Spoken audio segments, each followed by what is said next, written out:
Olá galera, seja bem-vindo a esse nosso curso de projeto de rede de computadores. Hoje vamos continuar a aula de projeto de uma topologia de rede, parte 2. Como objetivos da parte 2 dessa aula, projeto da topologia de rede, o aluno deverá saber analisar alguns aspectos importantes na determinação da topologia hierárquica. A bibliografia desta aula é, primeiro, o livro de redes de computadores do professor Luiz Fernando Gomes Soares et al. A apostila de redes de projeto do professor Jacques, disponível em www.projetosderedes.com.br. E o livro, que é a nossa referência, do professor James Maccabi, Practical Computer Network Analysis and Design. Nesse curso estamos usando a metodologia de projeto de redes top-down e esta aula refere-se à parte 2, projeto da rede lógica. Nessa fase 2 do projeto top-down, estamos na etapa do projeto de uma topologia de rede.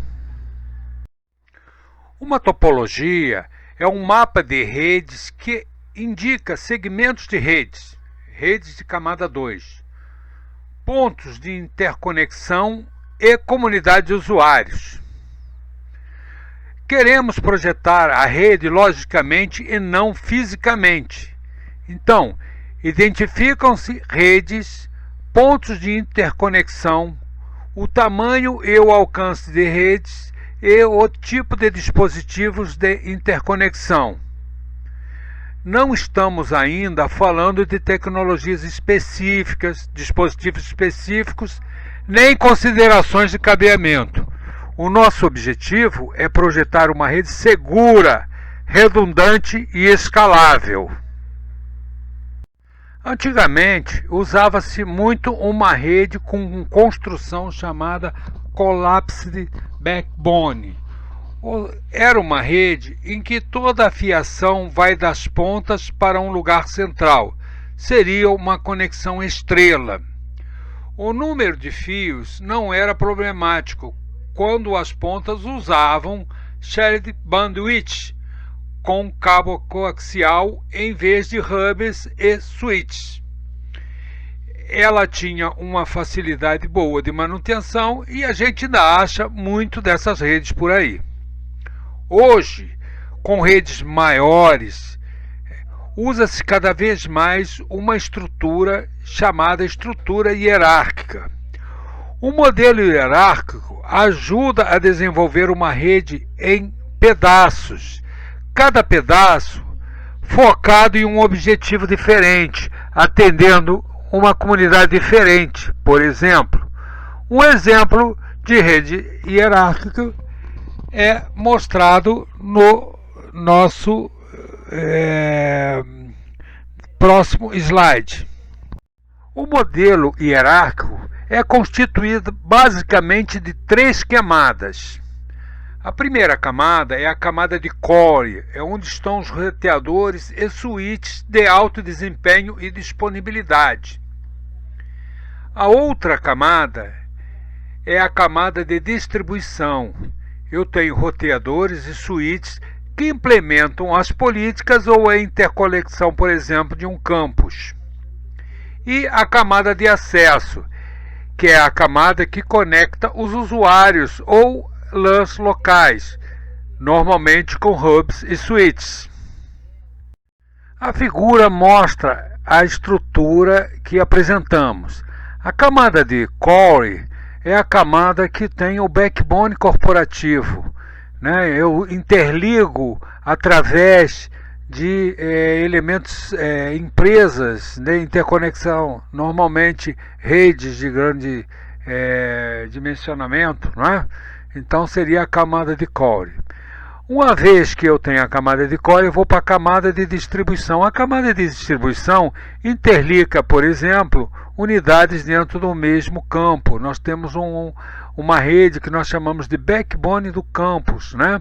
Que interliga todos os elementos dentro de um campus, né?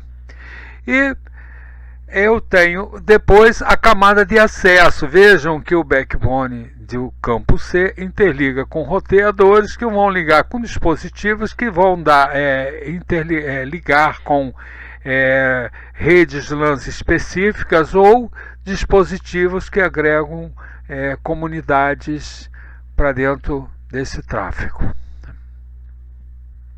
Por que usar um modelo hierárquico? Uma rede não estruturada do tipo espaguete cria muitas adjacências entre equipamentos. É muito ruim para nós propagarmos rotas, fazermos a programação, achar um defeito, manutenção. Uma rede achatada de camada 2 ela é não escalável devido ao broadcast. E o modelo hierárquico ele minimiza custos, já que os equipamentos de cada camada serão especializados para uma determinada função. Por exemplo, eu uso switches rápidos no core block sem nenhuma característica adicional. Uma rede hierárquica é mais simples de entender, montar, testar, manter e, se for o caso, consertar. Facilita as mudanças, já que as interconexões são mais simples. A replicação de elementos se torna mais simples. Permite usar protocolos de roteamento mais simples, com sumarização de rotas. Então, na comparação de uma rede hierárquica com outro tipo de redes, por exemplo, para redes WAN, eu posso ter loops de roteadores. Isso é ótimo pode ser usado quando eu tenho redes pequenas, mas para redes grandes eu tenho um tráfego mais complicado, mais difícil de administrar. E o tráfego cruza mais hubs, então o atraso é mais alto. Qualquer quebra no link é fatal, a rede está comprometida. Então, na primeira figura, nós temos São Paulo, Rio de Janeiro, Brasília e Belo Horizonte, todo mundo interligado com enlace, num tipo de redes achatada, poderíamos dizer que é uma rede anel. Essa rede é difícil de eu colocar mais um nó, é difícil de eu fazer uma ampliação. E no caso de falhar um link, toda a rede está comprometida. Esses mesmos sites podem ser acessados de forma hierárquica. Observa, por exemplo, todas as redes ao lado ligadas para São Paulo. Eu tenho inclusive um site um roteador redundante. Com isso eu garanto praticamente 100% dessa rede. E se tiver que ampliar, colocar mais um roteador, basta interligá-los com São Paulo. Na comparação da estrutura hierárquica com uma rede achatada, no caso de uma LAN, o problema básico se reduz ao domínio de broadcast, que reduz significativamente o desempenho. Com uma rede hierárquica, os equipamentos apropriados são usados em cada lugar. Também podemos fragmentar o tráfego de broadcast, como já vimos em transparências na aula anterior. Podemos colocar roteadores ou VLANs e switches de camada 3 para delimitar os domínios de broadcast. Switches de alto desempenho são usados para maximizar a banda passante. Não devemos mais usar hubs, porque hoje temos switches de valor muito baixo, mas onde eu precisar de um acesso bem barato, eu posso usar hubs. O modelo clássico hierárquico é em 3 camadas lógicas. Ele permite a agregação, junção de tráfego dos 3 níveis diferentes. É um modelo mais escalável para grandes redes corporativas. Cada camada tem um papel específico. A camada de core provê transporte rápido entre sites, às vezes localizados a quilômetros de distância. A camada de distribuição conecta as folhas ao core e implementa políticas de distribuição, organogramas, trabalha segurança, roteamento, agregação do tráfego. Já a camada de acesso, no WAN, são os roteadores de borda do campus da network, os roteadores que fazem fronteira. Numa LAN, é onde eu tenho os acessos dos usuários finais. Características da camada Core. A camada Core é um backbone de alta velocidade. Esta camada deve ser projetada para minimizar o atraso na rede. Tem dispositivos de alta vazão e deve-se sacrificar outras características, como filtros de pacotes, etc. O importante é possuir componentes redundantes devido à criticidade da interconexão. O diâmetro, se for pequeno, ele deve ser projetado para dar baixo atraso. Quando eu tenho conexões de LAN ao Core, eu não aumento muito o diâmetro, ou seja, a expansão dessa rede. A interconexão da internet é sempre feita na camada Core. A camada de distribuição tem muitos papéis. Ele controla o acesso aos recursos, quer dizer, uma característica de segurança, controla o tráfego que cruza o Core, também trabalha o desempenho, delimita os domínios de broadcast, isso também é feito na camada de acesso. Com VLANs, a camada de distribuição roteia entre as VLANs. Interfaceia entre protocolos de roteamento que consomem muita banda passante na camada de acesso e protocolos de roteamento otimizados na camada Core. Por exemplo, sumariza rotas da camada de acesso e as distribui no Core. Para o Core, a camada de distribuição é a rota default para a camada de acesso. Pode fazer a tradução de endereços se a camada de acesso usar o endereço privativo, embora o Core também possa fazer endereços privativos. A camada de acesso é responsável pelo acesso à rede. Normalmente eu tenho usuários, subredes, fragmentos de segmentos de redes locais, frequentemente usa switches e hubs. Também tenho muitas bridges de entrada em LANs. Para se fazer um projeto correto de uma rede hierárquica, eu devo ter, primeiro, controle do diâmetro da topologia inteira, o tamanho da rede mais extensa para eu saber o atraso e calcular esse atraso para ser pequeno. Manter um controle rígido da camada de acesso.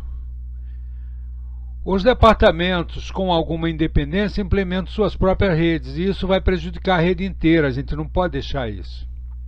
Em particular, deve-se evitar as propriedades chains, ou seja, adicionando uma quarta camada abaixo da camada de acesso, pois vamos ter atrasos maiores e dependências maiores de tráfego. Os chains podem fazer sentido para conectar um país numa rede corporativa, por exemplo, mas de uma maneira geral devem ser evitados.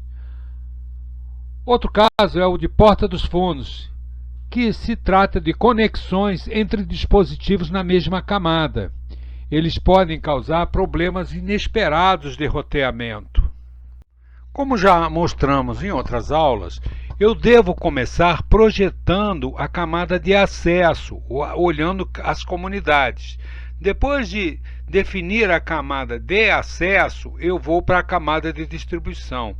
E, finalmente, eu projeto o Core. Isso facilita o planejamento de capacidade.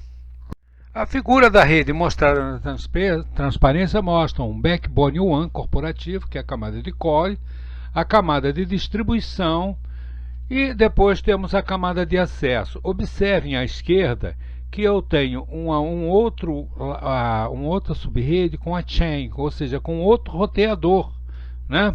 Isso pode vir me dar problemas.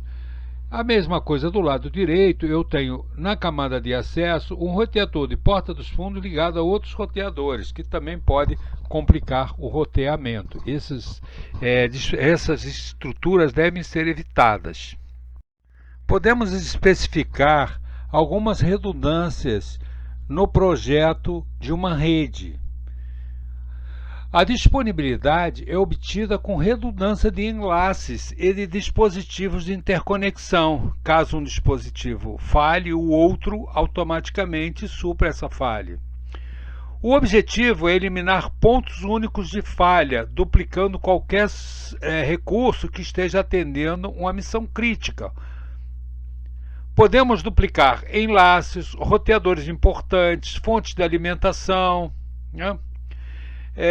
Em passos anteriores, nós identificamos aplicações, sistemas, dispositivos e enlaces críticos. Então, nós já temos esse conhecimento e temos que tratar isso aqui. Para dispositivos muito importantes, pode-se considerar o uso de componentes hot swappable. A redundância deve ser implementada tanto na WAN quanto na LAN. É óbvio que eu devo fazer uma avaliação do custo de cada redundância dessas. Então, nesse custo, eu verifico quanto eu estou pagando e qual seria o meu prejuízo se eu não tivesse essa solução. Eu posso ter ainda caminhos alternativos no meu projeto de rede para backupear enlaces primários, enlaces importantes. 3 aspectos são importantes para essa decisão. Primeiro, qual deve ser a capacidade do enlace redundante? É frequentemente menor que o enlace primário, oferecendo menos desempenho. Pode ser, por exemplo, uma solução mais barata, uma linha de escada, né? Outro aspecto é, em quanto tempo a rede passa a usar o caminho alternativo? Se precisar de reconfiguração manual, os usuários vão sofrer uma interrupção de serviço, o que não é desejável. Fazer isso automaticamente deve ser o mais indicado. Para isso, tem que ter estrutura. Devemos lembrar que os protocolos de roteamento descobrem rotas alternativas, e os switches também, através do protocolo de Spanning Tree.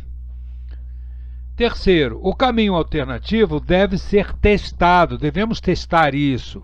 Não vamos esperar acontecer uma catástrofe para ver se a solução alternativa funciona.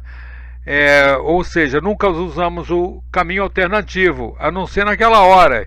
E pode ser que não dê um bom resultado, então tem que ser testado antes. Usar o caminho alternativo para balanceamento da carga evita isso.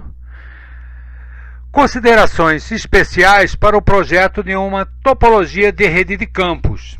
Eu devo observar como pontos principais o seguinte: manter os domínios de broadcast pequenos para não complicar, não prejudicar o tráfego. Incluir segmentos redundantes na camada de distribuição para evitar falhas. Usar redundâncias nos servidores importantes.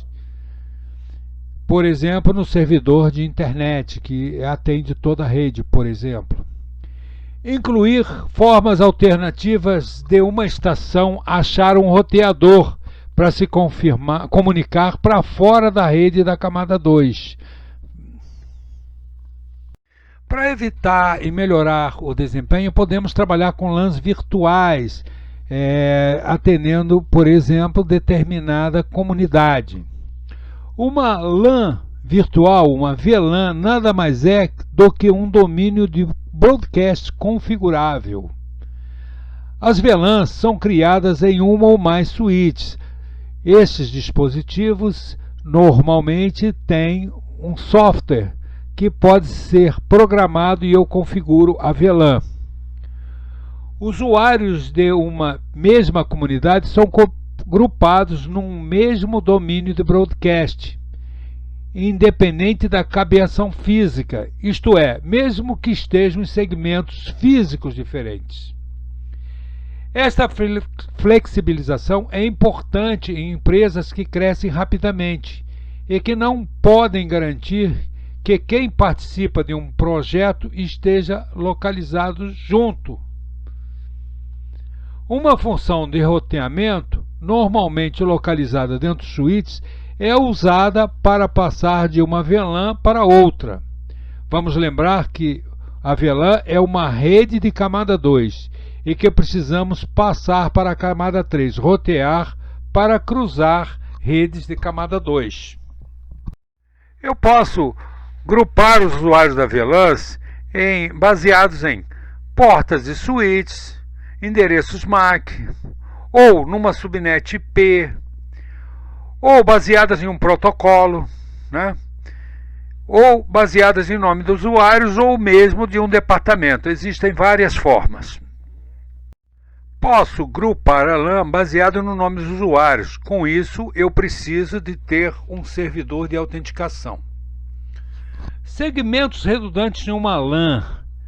Eu posso ter como redundantes os enlaces entre suítes quando eu preciso aumentar a disponibilidade. Laços são evitados usando o protocolo Span3 do IEE 802.1d. Isso fornece redundância, mas não balanceamento de carga. O protocolo Span3 corta enlaces redundantes até que sejam possíveis. Redundância de servidores. A redundância de servidores é necessária, por exemplo, para servidores de DHCP. Se um DHCP, um servidor de DHCP se torna crítico, ele deve ser duplicado. Em redes pequenas, o servidor de DHCP é colocado na camada de distribuição, onde pode ser alcançado por todos. Em grandes redes, vários servidores DHCP são colocados na camada de acesso, cada um servindo a uma fração da população. Isso evita a sobrecarga em um único servidor. O DHCP funciona com broadcast. Somos obrigados a colocar um servidor de DHCP para cada domínio do broadcast? Isso é uma pergunta que o projetista faz.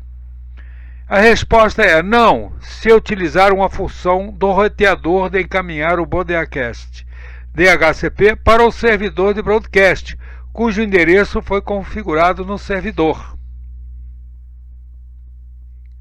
Redundância de servidor de DNS.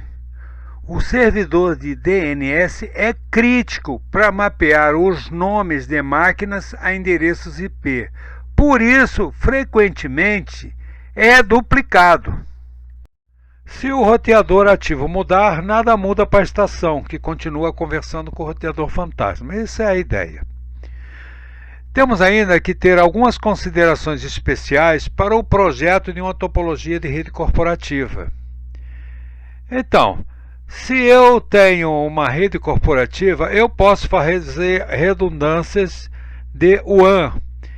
E também tenho que ver como é que vão ser as minhas conexões à internet. E posso baratear o meu projeto usando redes privativas VPN para montar a rede. Bom, vamos ver cada caso. Aqui vamos falar sobre os segmentos redundantes de WAN. O uso de uma rede de topologia com nós de comutação, como já foi apresentado em uma das aulas, normalmente é suficiente, né? Mas eu tenho que ter alguns cuidados especiais para se ter diversidade de circuito.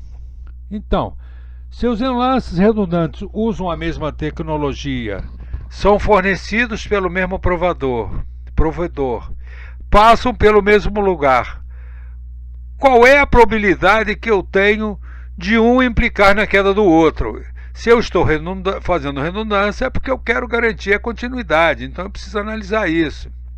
Eu tenho que discutir isso com o provedor. Redundâncias entre a estação e o roteador. Isto é feito para se obter a comunicação fora da rede de camada 2, a estação precisa conhecer o roteador. Como é que eu posso implementar esta redundância aqui?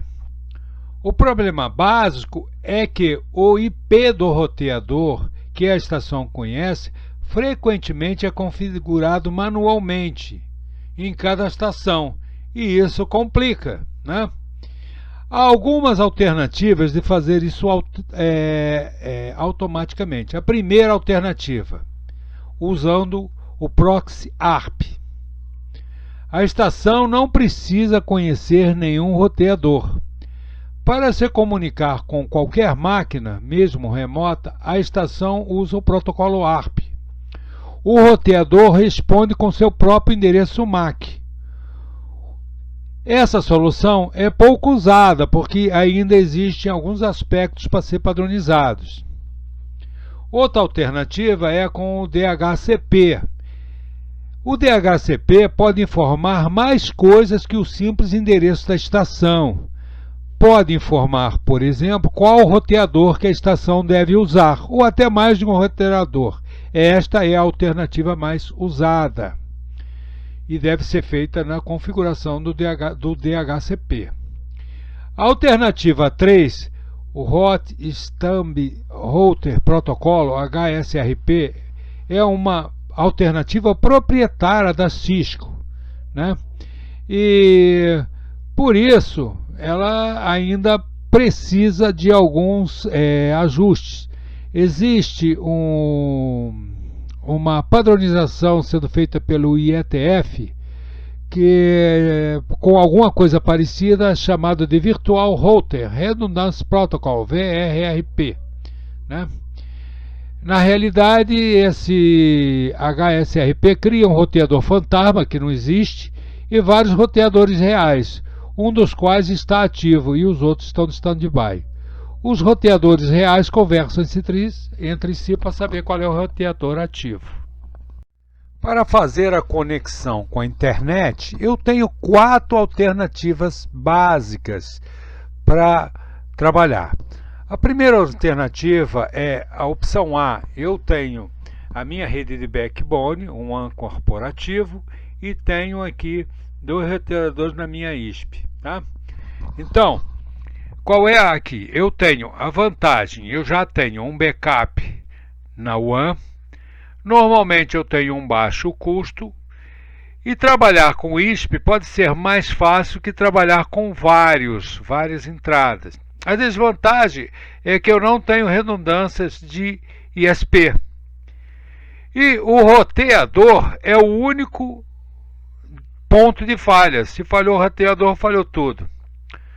Supõe-se que o ISP tem 2 pontos de acessos perto da empresa.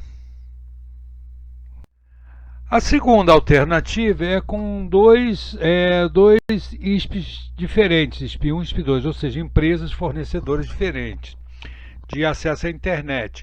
Então, como vantagem, eu já tenho o backup na WAN, eu tenho um baixo custo e tenho redundâncias do ISP, dos acesso à internet. A desvantagem é que eu tenho ainda um roteador único dentro da minha backbone, né?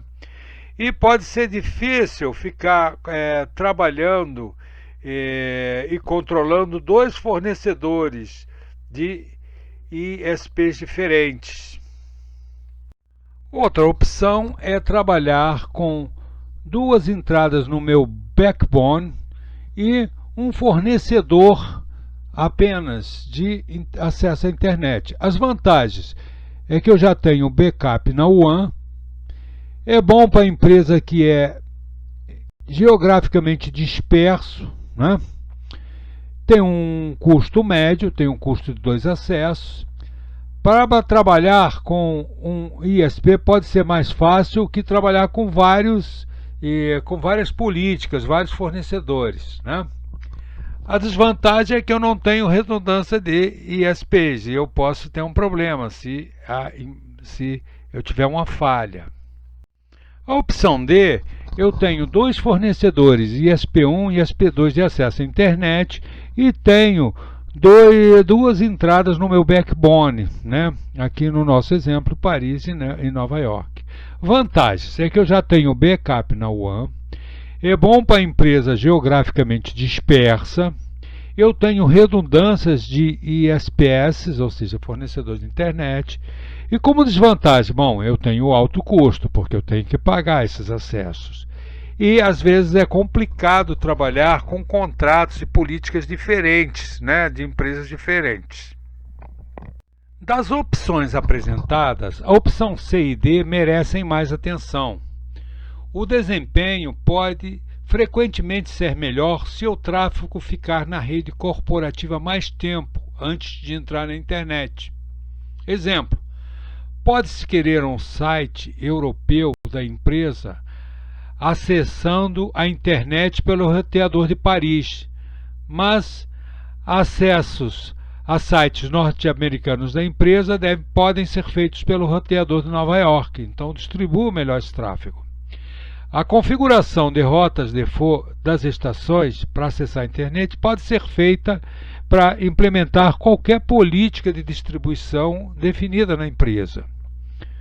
Um exemplo mais complexo: queremos que sites europeus da empresa acessem sites norte-americanos da internet pelo roteador de Nova York, idem para o roteador de Paris, usado para acesso à internet europeia pelos sites norte-americanos da empresa. Fazer isso é mais complexo, pois os roteadores da empresa deverão receber rotas da empresa ISP, né? Um exemplo mais complexo ainda: o tráfego que vem da internet para os sites norte-americanos da empresa devem entrar por Nova York, idem para Paris. Nesse caso, a empresa deverá anunciar rotas para a internet. Observe que, para evitar que a empresa se torne Transit Network, apenas rotas da própria empresa devem ser estabelecidas. As redes privativas virtuais, VPN, permitem que o cliente utilize a rede pública, internet, por exemplo, para acessar a rede corporativa de forma mais segura. Eu trabalho com tráfego criptografado. Toda a informação é criptografada e apenas se estabelece como se fosse um circuito dedicado em uma rede pública. Muito útil para montar, por exemplo, uma extranet, ou seja, abrir a internet para parceiros, clientes e fornecedores. Útil para dar acesso a usuários móveis da empresa. É uma solução muito usada quando a empresa é pequena e tem restrições de orçamento para montar a própria rede corporativa. Usa principalmente o protocolo Layer 2 Tuning Protocol, o L2TP. Serviços dedicados também podem ser estabelecidos pelas redes privativas. Podemos pensar também em aspectos da segurança para a topologia. Não vou tratar disso daqui. Eu tenho um curso aqui na internet que segurança da informação que vocês podem fazer. E lá se explica tudo isso, inclusive aspectos sofisticados, tá? Uma coisa importante é o planejamento da segurança física, ou seja, verificar onde os equipamentos serão instalados, qual é a segurança que a gente vai ter, como é que eu vou prevenir o acesso não autorizado, como eu vou garantir que não vai haver roubo físico, vandalismo, etc. Logicamente, as topologias de firewall podem garantir alguns requisitos de segurança. Um firewall é um sistema que estabelece um limite entre duas ou mais redes. Normalmente é software. Pode ser implementado de várias formas. De uma maneira simples, ou seja, eu tenho um filtro de pacotes no roteador, e mais complexo, eu tenho um software especializado utilizando uma máquina para verificar alguns dos aspectos e algumas regras. Serve para separar a rede corporativa da rede pública, da internet. A topologia mais básica usa um roteador como filtro de pacotes. Isso é suficiente quando eu tenho uma empresa com segurança muito simples. Mas hoje, devido aos níveis de ataque, podemos sofisticar um pouco mais esse filtro. Normalmente se coloca um filtro de pacotes na entrada da rede corporativa e o acesso à internet, ou seja, no canal do nosso provedor de internet. E eu tenho uma maneira, uma tabela que eu coloco que ações eu quero, né, o que pode entrar, o que pode não entrar. Se vocês verem no computador de vocês de segurança e entrarem lá no dispositivo que garante a segurança, vocês vão ver que tem sites que são liberados, sites que vocês podem evitar, né? Vocês podem não permitir o acesso. Não vou entrar muito nisso aqui, tá? Mas seria alguma coisa desse tipo.